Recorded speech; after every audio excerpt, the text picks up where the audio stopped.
بسم اللہ الرحمن الرحیم نحمده ونصلي ونسلم على حبیبہ الکریم الامین العزیز الرؤوف الرحیم وعلى آلہ واصحابہ الافضلین الاکرمین اجمعین اما بعد فاعوذ باللہ من الشیطان الرجیم بسم اللہ الرحمن الرحیم ومن اظلم ممن افترى على الله كذبا او قال اوحي الي ولم يوحى إليه شيء ومن قال سأنزل مثل ما أنزل الله ولو ترى إذ الظالمون في غمرات الموت والملائكة باسطوا أيديهم أخرجوا أنفسكم اليوم تجزون عذاب الهون بما كنتم تقولون على الله غير الحق وكنتم عن آياته تستكبرون صدق الله العظيم. حصول برکت کے لیے درود شریف پڑھیے. اللهم صل وسلم وبارک علی سیدنا و شفیعنا و حبیبنا و مولانا محمد ماہر الجود والکرم وآلہ الکرام و ابنہ الکریم و آلہ و اصحابہ وبارک وسلم صلی اللہ تعالی علیہ وسلم. سورۃ الانعام سورہ نمبر 6 کی آیت نمبر 92 تک کا درس ہو چکا ہے. قرآن پاک برکت والی کتاب ہے. پچھلے تمام انبیاء کرام اور ان پر نازل کردہ کتابوں کی تصدیق کرتی ہے اور سارے جہان کے لوگوں کو اسی قرآن کے نزول کے بعد محمد عربی صلی اللہ علیہ وسلم جڑانے والے ہیں. جو لوگ قرآن پر ایمان رکھتے ہیں وہی آخرت پر ایمان رکھتے ہیں. قرآن کے حوالے سے کنفیوز ہونا، قرآن کے حوالے سے شک میں مبتلا ہونا، یہ در حقیقت آخرت سے غافل ہونا ہے اور آخرت پر ایمان نہ رکھنا ہے. وَهُمْ عَلَىٰ صَلَاتِهِمْ يُحَافِظُونَ. اور ایسے ہی لوگ نماز کی حفاظت کرتے ہیں. نماز پڑھنا تو بہت عام ہے، لیکن پڑھی سو نماز کو بچانا یہ عام نہیں ہے، یہ بہت خاص ہے. لوگ پڑھ لیتے ہیں نماز میں اللہ اکبر سبحان ربی الاعلیٰ ساری چیزیں پڑھ لی، گھر جا کر کے پھر جھگڑے کرتے ہیں اسی زبان سے، حقوق کی پامالی کرتے ہیں، گالیاں بکتے ہیں، جھوٹ بولتے ہیں. اسی زبان سے تم اللہ کا نام لے رہے ہو. اللہ کے بزرگ انڈیائی کے ہیں، ان کا لقب ہے مجاہد ملت، جو دھام نگر شریف میں کٹک کے پاس وہ ایک علاقہ ہے، کٹک اپنے انڈیا کے پاس. ان پر کوئی کیس ہوا تو معمولاً آپ جب بھی میرے پاس بھی آئیں گے نا اس حال کے علاوہ تو آپ مجھے سے میرا پتہ پوچھیں گے. میں بھی ایک دم ایک تہبند میں کرتے میں رہتا ہوں ہمیشہ، تو وہ تہبند اور کرتا ہمیشہ پہن سکتے، قمیص اور تہبند لنگی بولتے ہیں. کیس ہوا تو ان کے مریدین بولیں گے چلیے بڑے بڑے جج کے سامنے آج جانا ہے تو کچھ اچھا پہن لیجیے. حضرت کا جواب سنیے اور ایک آپ ایمان دیکھیے عقیدہ تھے. کہتے ہیں میں احکم الحاکمین کی بارگاہ میں اسی لباس میں 5 وقت حاضر ہوتا ہوں، اس سے بڑا وہ جج ہے. کیا بات ہے، بہت بڑی پوائنٹ ہے. خدا کی بارگاہ میں جب اس لباس میں تم آ سکتے ہو، جو سب سے بڑا جج ہے، سب سے بڑا حاکم، آپ ایزی سمجھ رہے ہو کہ اللہ کی بارگاہ میں اس انداز میں آئے. اسی لیے قرآن پاک میں سورۃ الاعراف کی مشہور آیت کریمہ ہے کہ زینت اور بیوٹیشن جو یہ عورتوں کے لیے، مرد نہیں، ایک نک کی ایک انگوٹھی پہن سکتے مردوں کے لیے. لیکن جب اللہ اپنے گھر بلانا چاہتا ہے تو کہتا ہے بیوٹیشن کر کے آؤ. کس کو؟ مردوں. فرماتا ہے یا بنی آدم خذوا زینتکم عند کل مسجد. جب مسجد آؤ تو زینت کر کے آؤ. قربان چاہیے اس لفظ پہ کہ یا بنی آدم، یا بناتے آدم نہیں کہا. کون کہتا ہے مردوں کو بیوٹیشن کرنا حرام ہے؟ فرق یہ ہے کہ عورتیں مخلوق کے لیے کریں اور مرد خالق کے لیے کرتا ہے. اے اولاد آدم، مسجد جب آؤ تو زینت کر کے اور اچھا لباس پہن کر محسوس ہو کہ احکم الحاکمین کی بارگاہ میں جا رہے، بڑے کی بارگاہ میں آ رہے. اللہ ہم سب کو خدا کی واقعی اس کی احکمیت پر ایمان کامل نصیب فرمائے۔ تو جو لوگ نماز پڑھتے ہیں یہ عام ہے، لیکن پڑھی ہوئی نماز کی حفاظت کرتے ہیں یہ بڑی خاص بات ہے۔ ایک حدیث کی وضاحت بھی کر دوں۔ حدیث پاک میں جس نے ایک وقت کی نماز پڑھی وہ کافر ہے۔ من ترک الصلاۃ متعمدا فقد کفر، جس نے جان بوجھ کر ایک وقت کی نماز چھوڑی کافر ہے۔ اب آپ بتائیے کتنے ہم سب لوگ ہیں کہ نماز نہیں چھوڑتے؟ خبر چھوڑتی کافر ہو گئے معاذ اللہ۔ اب غور کریں، حدیث پاک کو سمجھنا آسان چیز ہے، شریعت کو سمجھنا آسان ہے، کیونکہ کافر ہونے کا مطلب یہ ہوا کہ پھر نیو انٹری ان اسلام، کلمہ بھی نیا، شادی بھی نئی، حج اگر کیے ہوئے تھے تو اب پھر حج بھی نیا، سارے اعمال اب نئے، سب ختم ہو گیا۔ کفر کی وجہ سے سب ختم ہو جاتا، قیاس ہو جاتا ہے، سب ختم ہو جاتا ہے۔ تو حدیث کی وضاحت چلیے، حدیث تو ہے، حدیث کا معنی یہ ہے کہ جس نے نماز چھوڑنے کو حلال سمجھا، جو میں نے چھوڑا ہے اس کو میں اگر حلال سمجھوں تو کفر ہوگا، لیکن ہم تو اللہ سے معافی مانگ رہے ہیں۔ اس کا مطلب یہ کہ ہم چھوڑنے کو حرام سمجھ رہے ہیں، یہ اللہ گناہ ہو گیا، چھوڑنا حرام تھا، مولا معاف کر دے۔ یہی تو وجہ ہے کہ قضا کا مسئلہ بھی آ گیا شریعت میں۔ نہیں میرے بندے، معاف تو نہیں کروں گا، البتہ قضا کرواؤں گا، جو چھوڑی سو نماز ہے اس کی قضا کریں، تب معافی ملے گی تمہیں۔ کہنا یہ ہے کہ حدیث کو ذرا سمجھنے کے لیے ذرا قریب سے ہونا پڑے گا۔ بہرحال قرآن پاک پر ایمان رکھنے والے ہی آخرت پر ایمان رکھتے ہیں، اور ان دونوں پر ایمان رکھنے والے ہی نماز کی حفاظت کر سکتے ہیں۔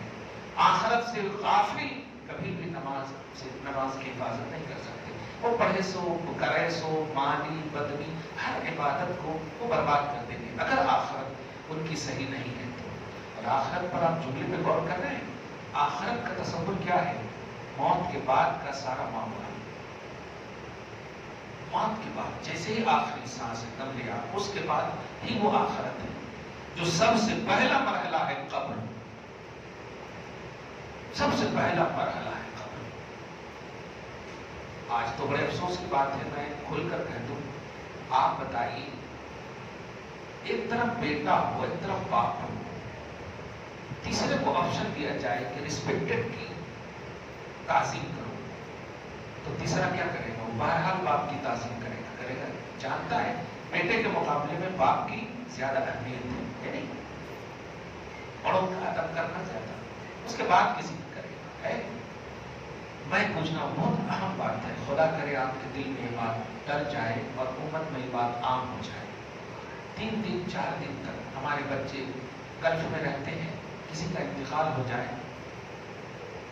تو آپ جو ہے اس کی لاش بہت رکھتے ہو، 2 دن 3 دن 4 دن، کم سے کم 1 دن تو رکھتے ہی ہیں، کبھی کبھی تو وہ آئس میں رکھتے تھے، اس میں ہرگز رکھنا نہیں، ممنوع ہے۔ زمہریر کا لفظ آیا ہے کہ جہنم کے عذاب کی قسم ہے سخت ٹھنڈی، شمسوں والا زمہریرہ لفظ آیا ہے قرآن میں، شمس بولتے تو بہت سختی، سخت گرمی یہ بھی عذاب کی قسم ہے، اور سخت ٹھنڈی یہ بھی عذاب کی قسم ہے، اور برف سے زیادہ ٹھنڈی تو کچھ ہو ہی نہیں سکتی۔ اس لیے ایک تو وجہ یہ ہے کہ ہرگز نہ رکھے، دوسری وجہ جو بتا رہا ہوں، بتاؤ کیا بیٹے ماں باپ کو یا جو بھی انتقال کیے ہیں وہ رشتے دار انہیں دیکھ لیں گے تو اس کی زیادہ اہمیت ہوگی، دیکھنے والے کی کچھ نہیں ہوگی، ایک رشتے کا کانسیپٹ بس اور کچھ نہیں ہے۔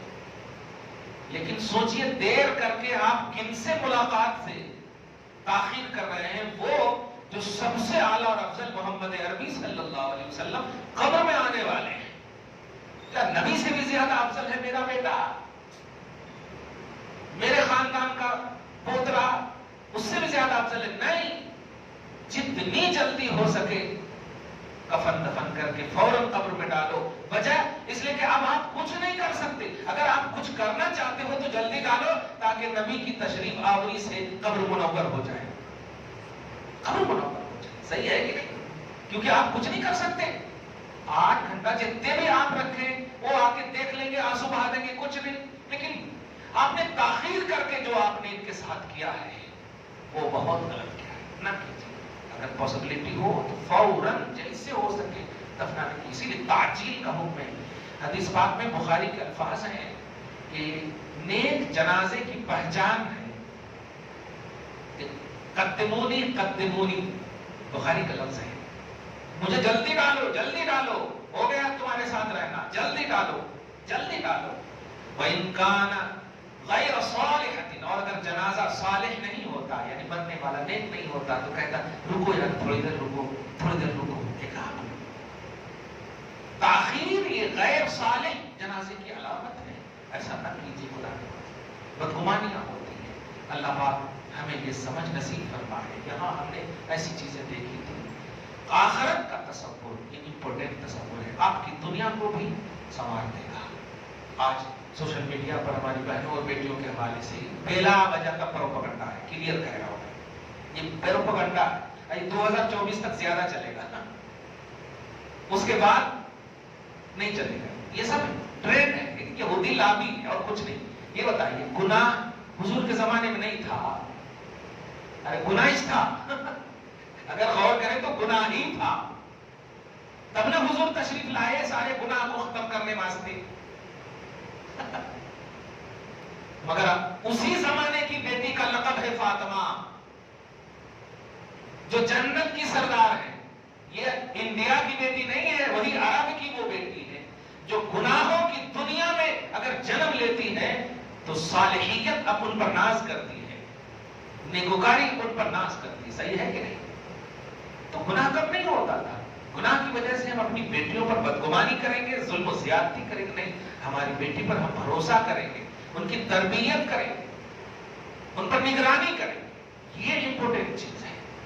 آخرت کا تصور ایکٹیو رکھیے. بس پیار کیجیے بیٹیوں سے, ٹائم دیجیے اولاد کو, مرد ہو یا عورت ہو, ٹائم دیجیے. ہرگز نہیں یہ سوشل میڈیا کی وجہ سے ہم اپنی بیٹیوں پر بدگمانی. اب شہر حیدرآباد میں ابھی تو عورتوں کے درس میں یہی کہا ہے. میں اس بات کی گارنٹی دے سکتا ہوں کہ حیدرآباد شہر اولیاء کا شہر ہے اور اولیاء کے شہر میں رہنے والی بیٹیاں غلط نہیں ہو سکتی ہیں, نہیں ہو سکتی ہیں. وہ ہوگی کہیں کرپشن سے یا کہیں سے بھی. یہ یہاں کی نیچرلی بیٹیاں الحمدللہ کبھی نہیں ہو سکتی. جدھر اٹھاؤ یار ولیوں کا چہرہ, ولیوں کا جلوہ, ان کے روزے نظر آتے ہیں. اتنا پیار والا محبوبان الہ کا شہر ہے, یہ مدینۃ الاولیاء ہے. بدگمانی ہم نہیں کر سکتے. ہاں عبرت پکڑیے یہ سب جو کر رہے ہیں. اور سب سے امپورٹنٹ 2 دن پہلے ایک بات, یہ کافروں کو نقاب پوشی پہلے تو زکات کے حوالے سے میں نے بتایا تھا, اب یہ بھی کیا جا رہا ہے ٹرینڈ.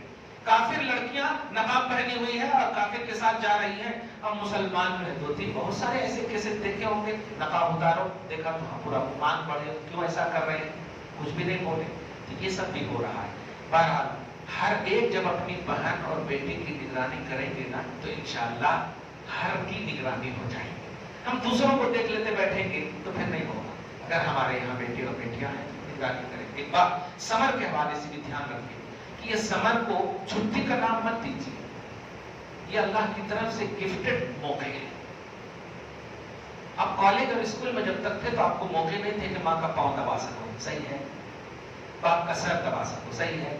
موقع تھے کوئی ہوم ورک کرنا ہے, یہ کرنا ہے, بہانا تھا. اب تو فل موقع ہے. اب تو ماں کا پاؤں دباؤ, اب تو باپ کے سر میں تیل لگاؤ, اب تو کبھی کچھ اپنے سے اپنا کپڑا دھو لو. یہ کب کرو گے آپ؟ یہ سب عبادت ہے. آپ تقریروں میں سنتے ہیں نبی اپنے سے جھاڑو دیتے تھے, نبی اپنے سے اپنا کام کرتے تھے. تو امتی خالی تقریر کرنا, یہ سننا باتیں, یا جب موقع ملے تو کرنا ہمیں.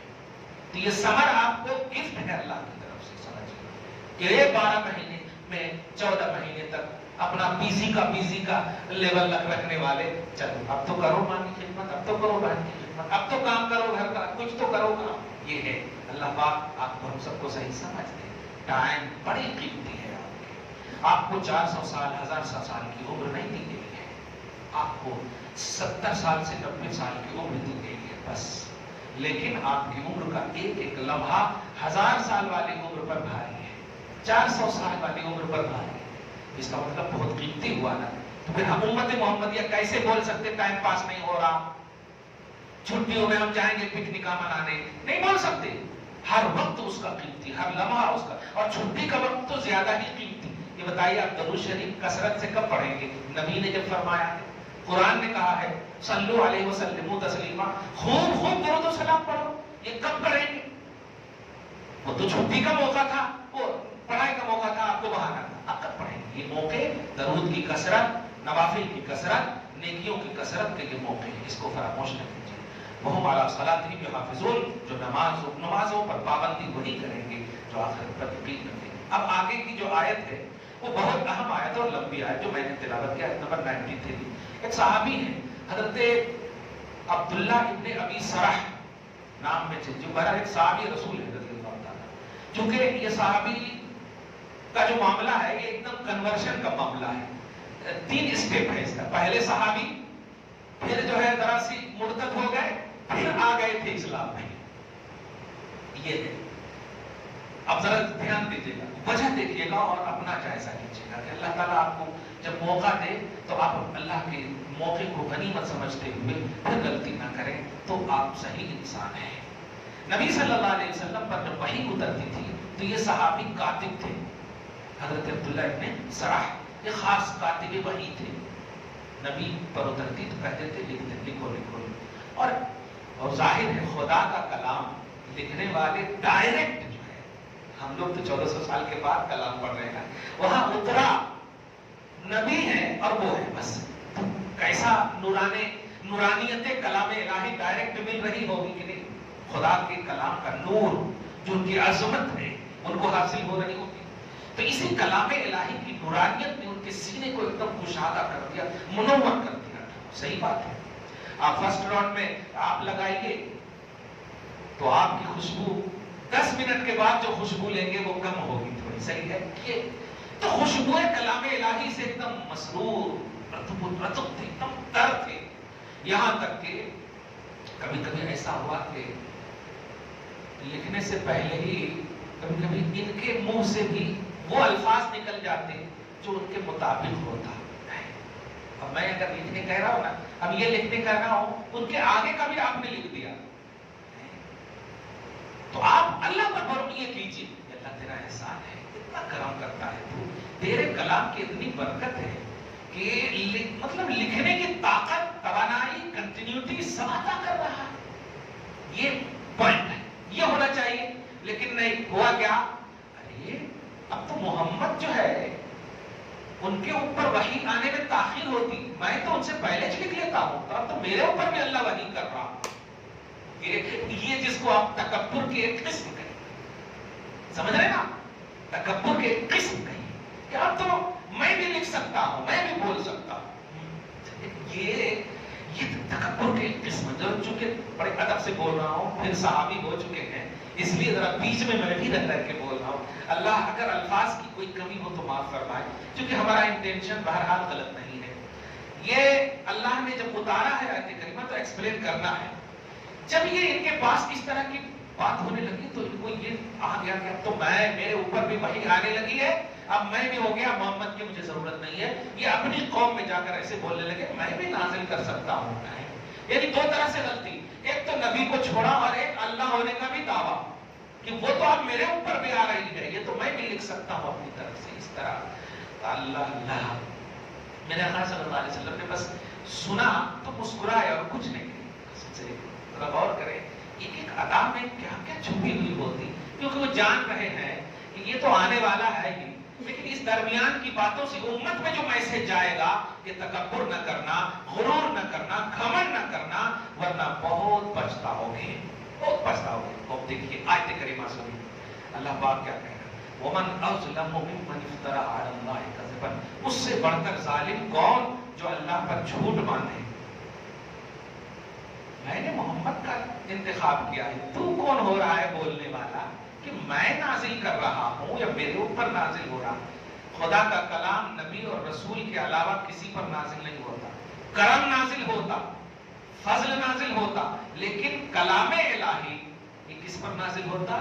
صرف نبی پر۔ اسی لیے ایک آیت کے تحت بول رہا ہوں، سورہ شورا کی آیت نمبر 52 یا 1 کے تحت اللہ پاک فرماتا ہے عام انسان جسے مخلوق کہیں ان کو یہ حیثیت ہی میں نے نہیں دیا کہ وہ ڈائریکٹ مجھ سے بات کریں۔ بات کرنا ہو تو اپنی ضرورت نبی کے پاس پیش کرے، میں اپنے نبی کے ذریعے سے ان کی ضرورت پوری کروں، یہ واسطہ رکھا ہے۔ اسی لیے رسالت کی تعریف بھی ہے کہ سفارت بین العبد والمعبود، یعنی بندے اور معبود کے درمیان کی کڑی کا نام رسول ہے۔ بندوں کو دیں گے اور خدا سے وہ لیں گے، یہ ہے۔ تو بندے نبی سے لیں گے، یہ اللہ پاک نے یہ رکھا ہے۔ تو نبی اور رسول اسی کے لیے ہوتے ہیں، وہ اللہ کے بندوں کی ضرورتوں کو پوری کرنا اللہ کی طرف سے۔ تو یہ بندوں، اب یہ جو عبداللہ ابن ابی سرح نے جب یہ دعویٰ کیا تو اللہ پاک نے وَمَنْ أَظْلَمُ مِمَّنِ افْتَرَىٰ عَلَى اللَّهِ كَذِبًا، اس سے بڑھ کر ظالم کون؟ جو اللہ پر اب ظالم کا فتویٰ لگ چکا ہے، اب ظالم کا فتویٰ لگ چکا۔ آپ سوچیں کتنا بڑا اہم کام انجام دے رہے تھے، لیکن ایک چھوٹی سی مطلب ایٹیٹیوڈ کہیے آپ ہے کہ کیا کہہ دیا، فتوے لگ گئے، اور اس کے بعد کہہ رہا قال اوحی، میرے اوپر بھی وحی آ رہی ہے۔ اس نے یہ کہا میرے اوپر وحی آ رہی، وَلَمْ يُوحَ شَيْءٌ، حالانکہ اس کے اوپر کوئی بھی وحی کچھ بھی نہیں آ رہی تھی۔ وَمَنْ قَالَ سَأُنزِلُ مِثْلَ مَا أَنزَلَ اللَّهُ، میں بھی نازل کر سکتا ہوں جیسا اللہ نازل کر رہا ہے۔ یہ تینوں باتوں کو آپ سمجھیں، یہ صرف جو ہے میں، تکبر، غرور۔ اچھا افسوسناک بات یہ ہے کہ اس کو اسی لیے دنیاوی علوم پر کیسے آپ بھروسہ کر سکتے ہو جب دین میں ایسا ایٹیٹیوڈ اور غرور کا عنوان آ سکتا ہے۔ حدیث پاک آ رہی ہے مجھے جو اندر سے رونگٹے کھڑے ہو رہے ہیں، میں مگر بولوں گا اسی کے تحت۔ تین کا ذکر ہے، شہید، عالم اور مجاہد۔ شہید، عالم اور مجاہد۔ اللہ پاک شہید کو بھی جہنم میں جانے کا حکم دے گا، عالم کو بھی جہنم میں جانے کا حکم دے گا، اور مجاہد کو بھی جہنم میں جانے کا حکم دے گا۔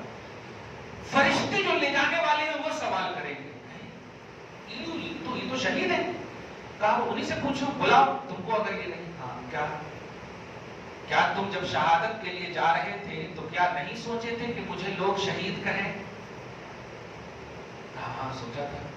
تو پھر تم کو لوگ شہید کہہ دیے، صلہ مل گیا۔ جس مقصد سے تم شہید اپنے آپ کو بنائے تھے، لوگوں نے تم کو شہید کہہ دیا نا، ہم فرشتے تک بول رہے ہیں تم کو شہید۔ یہی تو سوچے تھے کہ مجھے لوگ شہید کہیں، اب کچھ بھی منہ نہیں بن رہے۔ عالموں کو حوالے سے مجھے لوگ محقق کہیں، ڈاکٹر کہیں، عالم کہیں، بڑا کہیں، یہ کہیں وہ کہیں، ان کو بھی ناک کے بل ڈال۔ مجاہد کہیں میں نے جہاد کیا، ہاں تینوں کو جب لے جایا جائے گا۔ یہ ہے کہ اگر آپ نے دنیا طلبی کے لیے دین بھی کمایا ہے تو آپ کو نہیں ملے گا اس کا اجر۔ نماز، حج، زکات، جو کچھ بھی آپ اس بیس پر آپ دیکھ سکتے ہیں۔ اگر آپ یہ سوچتے ہیں کہ مجھے حاجی کہے اس لیے حج کہے ہیں تو پھر حج کا ثواب نہیں ملے گا، کیونکہ دنیا سے آپ نے مانگا لوگ حاجی ہیں۔ اگر آپ نے اللہ کے لیے کہا تو پھر جتنے لوگوں سے آپ رسپیکٹ کر رہے تھے کہ اتنے کہنا ہی، پوری دنیا پھر آپ کو کہنے لگے گی حاجی، سمجھ رہے ہیں آپ؟ تو آخرت کا تصور اگر ایکٹیو رہا تو دنیا بھی آپ کے حوالے اللہ کر دے گا۔ لیکن صرف دنیا اگر آپ نے طلبی کے لیے کیا، نیکی چاہے کوئی بھی عنوان ہو، اللہ پاک وہ تو دلائے گا ہی، لیکن آخرت میں اس کا کوئی حصہ نہیں رکھے گا۔ تو یہ بھی دیکھیے، میں کے نعرے لگائے، اللہ پاک نے ظالم کا فتویٰ دے دیا۔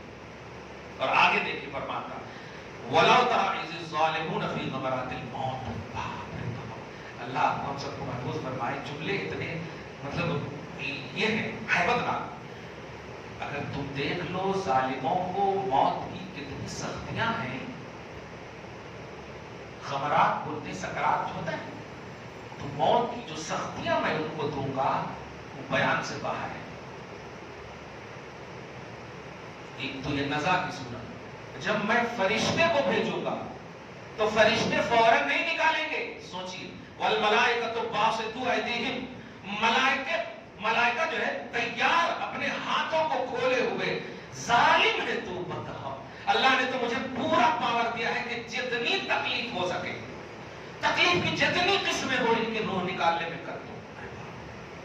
پس منظر سمجھیے گا، وہ صحابی کے حوالے سے بات چل رہی ہے، عبرت کے حوالے سے بات چل رہی ہے، دھیان رکھیے گا۔ اخرجوا انفسکم، نکالو اپنی جانوں کو، اللہ حکم دے گا نکالو۔ تیار، رک میں ساری قسمیں دیکھ رہا ہوں کہ تکلیف کا کوئی آپشن باقی تو نہیں ہے۔ ظالموں کی روح نکالنے کا یہ ہے انداز قرآن پاک میں کہا، اور کہا جائے گا الیوم تجزون عذاب الہون بما کنتم تقولون علی اللہ غیر الحق، آج تمہیں بدلہ۔ اچھا، یہاں پر اب یہ آج ہی سے یہ عنوان مل گیا، یعنی اگر اسی پر وہ قائم رہ کر مر جاتے تو پھر وہ بھی اس میں شامل ہو جاتے، لیکن میں نے کیا کہا، پھر ان کو اللہ پاک نے ہدایت دی، پھر صحابیت کے شرف سے وہ مشرف ہوئے۔ لیکن جو ان پر کنٹینیو، یعنی اس پر جن کی موت ہو جائے، غرور اور گھمنڈ پر موت ہو جائے کہ میں نے 75 حج کی، لوگ مجھے یہ کہیں، لوگ مجھے وہ کہیں، میں کہ جو، تو اللہ کہتا ہے مرنے کے بعد الیوم تجزون عذاب الہون، ذلت کا عذاب آج تمہیں بدلہ کے طور پر دیا جائے گا۔ وجہ یہ ہے کہ کنتم تقولون علی اللہ غیر الحق، تم اللہ پر ناحق بات کہتے تھے، اللہ نے تجھ پر کچھ اتارا نہیں، تم نے بات کہی۔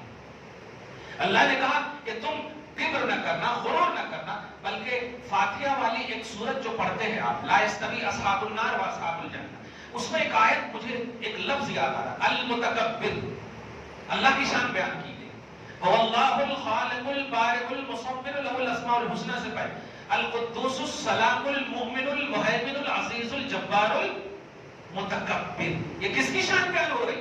اللہ کی۔ تو اس کا مطلب یہ ہوا کہ یہ میں کے جو نعرے لگا رہے ہیں یہ شرک کر رہے ہیں، اور شرک کو اللہ معاف نہیں کرتا۔ ارے واہ، متکبر بولے تو غرور، گھمنڈ، ایٹیٹیوڈ، یہ سب کرنے والے، اللہ پاک کی یہ شان ہے، میں بس کبر کرنا، کبریائی صرف اللہ کی شان ہے، اس کے علاوہ کسی کی شان نہیں، جو کرے گا وہ مشرک ہے۔ وَإِنَّ اللَّهَ لَا يَغْفِرُ أَن يُشْرَكَ، اللہ پاک مشرک کو معاف نہیں کرے گا۔ آگے دیکھیے، وَكُنْتُمْ عَنْ آيَاتِهِ تَسْتَكْبِرُونَ، اور تم ہماری آیتوں سے غرور کر رہے تھے۔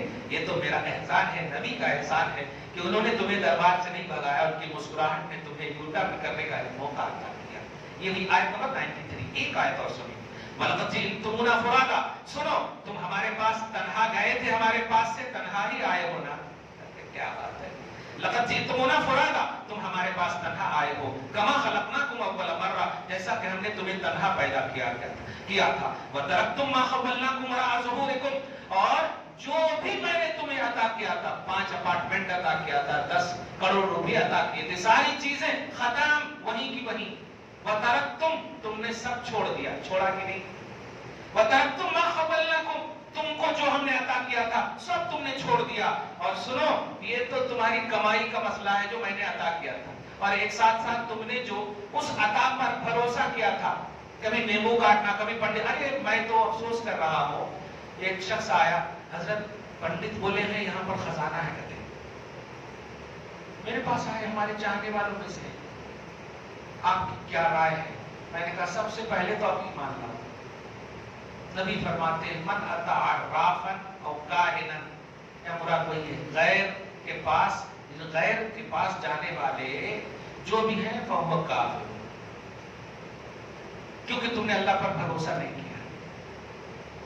ایمان مجھ سے مشورہ لے رہے ہیں پنڈت کی اجازت کے لیے، ہیں معاذ اللہ رب العالمین، اتنا کمزور ایمان کو، مگر ایک لفظ سے زیادہ ان کو سمجھ میں آئی، وہ 50,000 مانگ رہے، خزانے کتنے کے ہیں تو 1 کروڑ روپے کے ہوں گے، ان کو 50-50 میں کرنے کے لیے بول دو،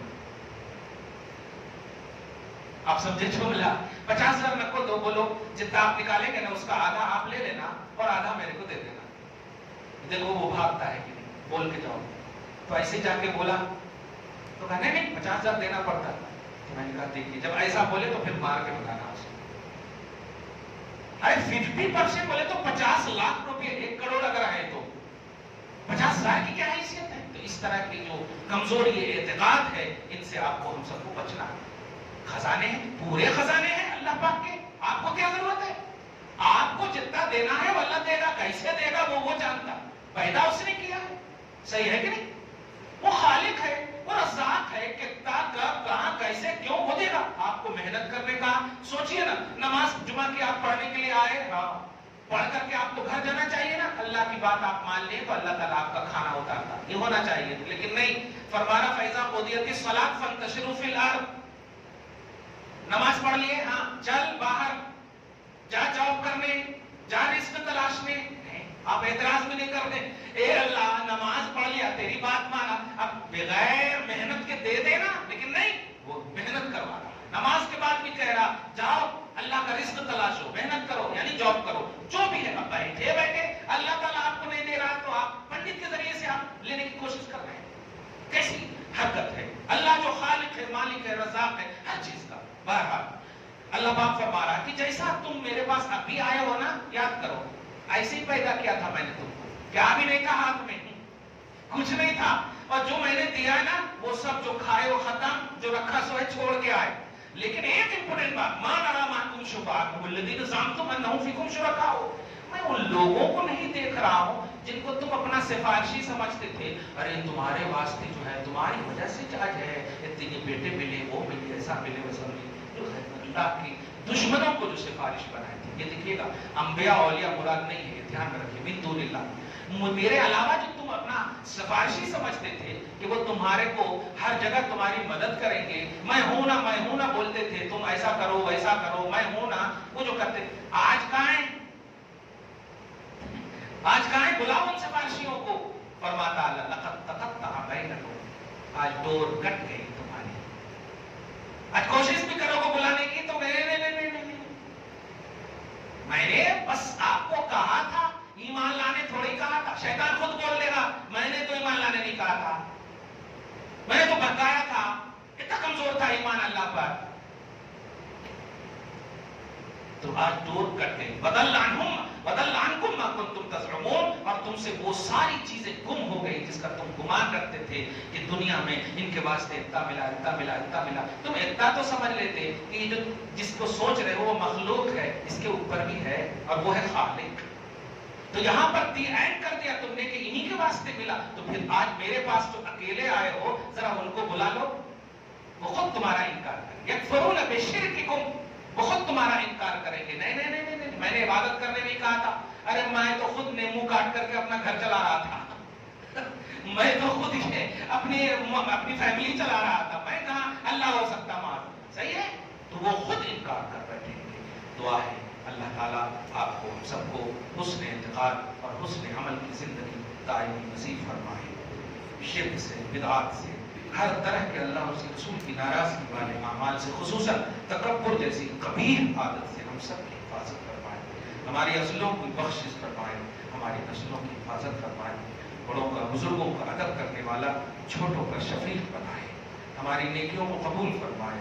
ہم سب کو حفاظت صلاۃ کی توفیق نصیب فرمائے، نیکیوں پر مداومت نصیب فرمائے. ہماری بہو بیٹیوں کی عزت و آبرو کی دائمی حفاظت فرمائے. وہ جہاں کہیں بھی رہے مولا غیب سے ان کی مدد اور حفاظت فرمائے. وصلی اللہ تعالی علی خیر خلقہ محمد وآلہ واصحابہ اجمعین برحمتک یا ارحم الراحمین.